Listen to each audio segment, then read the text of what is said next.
Welcome back, Alam! Ngayon ay ating pag-uusapan ang buhay ng batikang aktres na si Angel Aquino. Ating alamin kung anong klaseng buhay nga ba ang kanyang kinalakyan, paano nga ba siya napunta sa showbiz, anong klase nga ba siyang ina sa kanyang mga anak, at higit sa lahat, gaano na nga ba siya kayaman ngayon.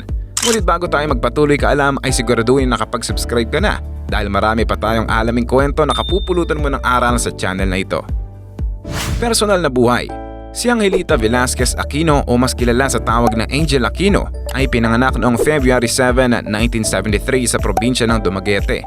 Siya ay lumaki sa isang payak na pamumuhay. Saksi siya noon kung paano pagbuhatan ng kamay ng kanyang ama, ang kanyang ina, nang dahil sa mga problema. Ngunit kahit na ganoon, alam ni Angel na mahal sila ng kanyang ama. Madalas sila nitong ipagluto kapag weekend. Habang tumatagal, nakita ni Angel kung paano umahon at tumayo sa sariling mga paa ang kanyang ina. Nagtrabaho ito upang patunayan sa kanyang ama na hindi ito isang mahinang babae.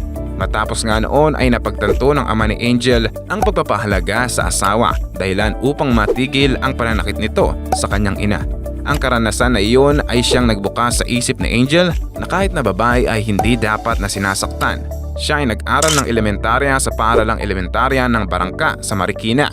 Nag-aral ng mabuti si Angel at naging scholar sa high school ng paaralan ng St. Bridget School sa Quezon City. Nais na makapag-aral ni Angel sa UP at ang kanyang paboritong lugar ay ang Baguio. Kaya naman napili niya na sa UP Baguio na lamang mag-aral. Siya ay naging aktivista noon sa UP Baguio at naging miyembro ng League of Filipino Students.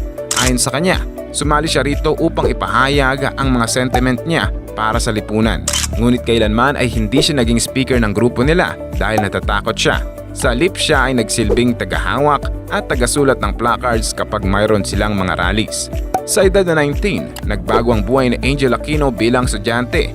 Isang araw bago ang kanyang kaarawan, nagpunta ito sa mall at dahil sa medyo may katangkaran si Angel at may taas na 5'6", agad siyang napansin ng direktor na si Jeffrey Heturian at inalok siya nito na maging isang beauty contestant at artista. At dahil nga roon, nagsimula ng magbukas ang pinto para kay Angel.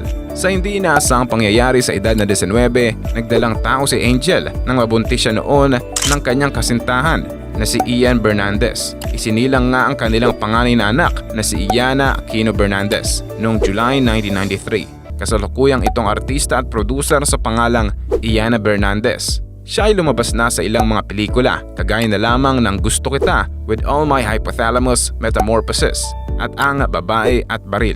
Taong 1995 nang ikasal sina Angel at Ian, kasabay din noon ang pagsilang ng kanilang bunsong anak na si Thea Aquino Bernandez. Isinilang itong mayroong hydrocephalus, kaya naman sumailalim ito sa operasyon noong sanggol pa lamang at naging matagumpay ang operasyon at sa ngayon ay nasa maayos na kalagayan na si Thea. Ngunit ang masayang pamilya na pangarap nila ay nasira dahil sa naghiwalay sina Angel at Ian noong 2004. Kahit naman hiwalay na sila, hindi naman pinagbawalan ni Angel na makipagkita si Ian sa kanilang mga anak. Sabi ni Angel sa isang interview na gusto niya na nakikita ng kanyang mga anak na makita siya ng mga ito na minsang mahina at nahihirapan din. At hindi ang super ina na kahit na nahihirapan na ay hindi pinakikita sa mga anak. Gusto niya na alam ng kanyang mga anak kung ano ang mayroon siya at hanggat maaari walang itinatago. Dahil doon ay naging super close si Angel sa kanyang mga anak. Naging open ito sa kanya. Ayon kay Iana, magkakatabi silang tatlo na matulog kapag magkakasama. Buhay pag-ibig. Ngunit bago tayo magpatuloy mga Kaalam, ay inanyayahan kita na bisitahin ang ating pangalawang channel, ang Kaangat PH, na naglalayong magturo sa mga Filipino ng financial literacy at paano maging successful para sabay-sabay tayong aangat sa buhay. Ang link ay ilalagay ko sa description at comment section. Maraming salamat, Kaalam. Matapos ang pakikipaghiwalay ni Angel sa kanyang asawa, mayroong mga lalaking dumating sa kanyang buhay. Naging karelasyon ng aktres ang TV personality at businessman na si Louie Villaruz, na 5 taon na mas bata sa kanya. Si Louie ay isa ring direktor at producer. Pagmamay-ari nito ang Subject Story Pictures na isang multimedia production company. Ayon sa isang ulat, third party ang dahilan ng kanilang naging hiwalayan.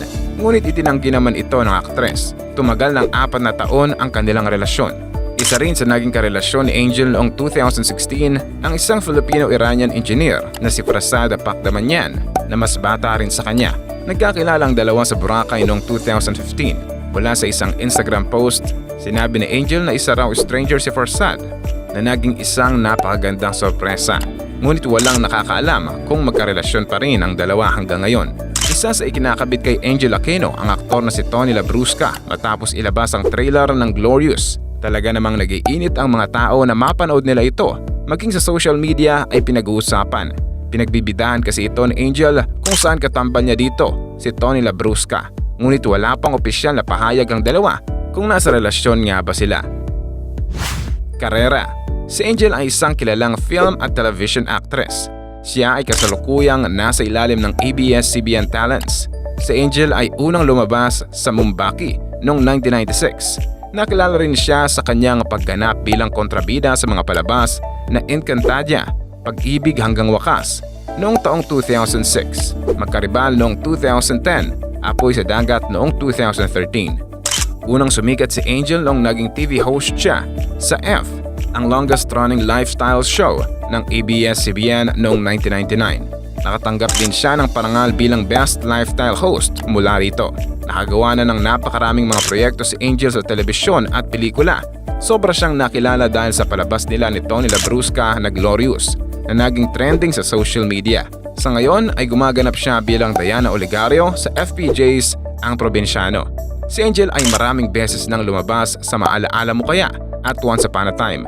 Ilang beses na rin siyang nagkamit ng mga parangal bilang Best Supporting Actress sa mga pelikula at telebisyon. Alam mo ba na ang unang TV commercial niya ay nagkakahalaga ng 35,000 pesos, ngunit hindi ito naipalabas. Binigay niya ang lahat ng kinita niya mula rito sa kanyang ina. Net worth. Ayon sa idolnetworth.com, bilang isang host, model at artista, marami-rami na rin ang naipundar ng isang Angel Aquino. Umaabot nga sa humigit kumulang $3 million o 150 million pesos ang kanyang net worth. Kung sa itsura naman ng kanyang buhay, hindi isinapubliko ni Angel ang itsura ng kanyang mga bahay. Siya ay mayroong Toyota Fortuner na nagkakahalaga ng 2.4 million pesos. Nagmamay-ari rin siya ng Honda Civic na nagkakahalaga ng 1.6 million pesos. Isang inspirasyon ang isang Angel Aquino sa mga taong lumaki rin sa mahirap na buhay. Nagpapatunay ito na hindi hadlang ang kahirapan na sa pagkamit ng mga pangarap. Sa buhay ni Angel, matututunan natin kung paano tumayo muli sa buhay, lalo na bilang isang single parent. Saludo kami sa katapangan at katatagan niyo mga kaalam na nakayanang magpalaki ng mga anak. Kaalam, anong masasabi mo sa ating nakamamangang kwento ngayon? Isa ka rin bang fan ni Angel Aquino? At nagustuhan mo rin ba ang napakagandang prinsipyo ni Angel Aquino sa buhay? Antayin ko ang sagot mo sa comment section. Huwag mong kalilimutan na i-like ang ating video at mag-subscribe ka na rin sa aking channel.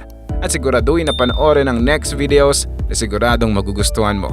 Ito ang inyong kalam na nagsasabing, knowledge has a beginning but no end.